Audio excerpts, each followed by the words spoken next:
have $30,000 in a 529 for me, but I graduated from college. I know that I can only use $10,000 of that for my student loans, so I'm wondering, what would you recommend I do with the rest? Roth distributions, payout with a penalty, anything else you guys can think of?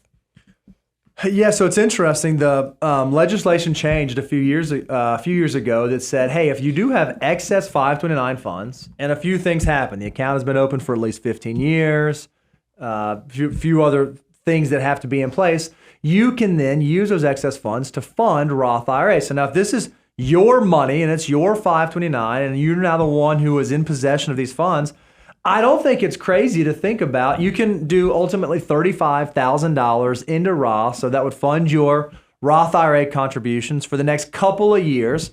I don't think it's crazy to use the 529 assets to do that, but here's what I don't want you to do. Because those assets are already there, I don't want you to use them as a crutch to not continue saving, to not continue putting money away. So if I decide to take $7,000 out of that 529 and put it in my Roth and max out my Roth, the $7,000 that I would have saved to my Roth otherwise, I want to go to the financial order of operations and figure out, okay, where does that need to go? Do I put that into my 401k? Am I doing step 6? Do I max out my HSA in step 5? Am I in step 7? Do I do an after-tax brokerage account?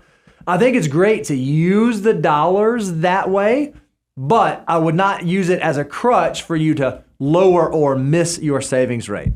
What else, Brian, would you say? Should he cash it out, pay taxes, pay penalties? Is it worth it? No, I mean, what I was sitting here writing is that if you pay a penalty or even taxes on this 30 grand, you've probably not maximized the moment, because it's just 30,000. Look, it's a chunk of money, but it's a small enough number that it's consumable over a few years.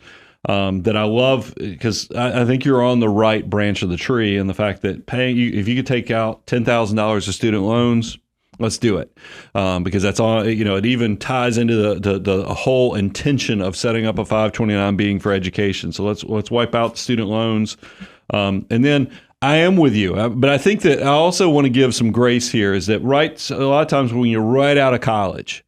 Even if you're saving like 15%, you're in your 20s and you're trying to save 15% for the future, you might not be able to max out the Roth. Sure. Because you're in your first job, you got a lot of life coming at you, and because I know there were a few years when I was starting out, you can only save $1,000, $2,000, $3,000. Definitely, if you're squeezed, even though you're making good disciplined decisions of starting automating your financial life and saving and investing, go ahead and use these 529s to fill up the bucket completely. Let's maximize those Roth contributions. Get the full $7,000 in there.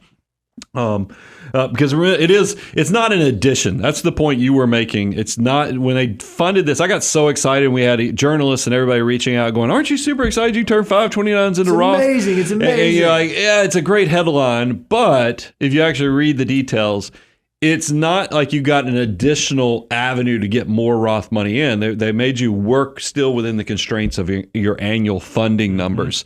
So that's why you need to be mindful of what this does to discipline.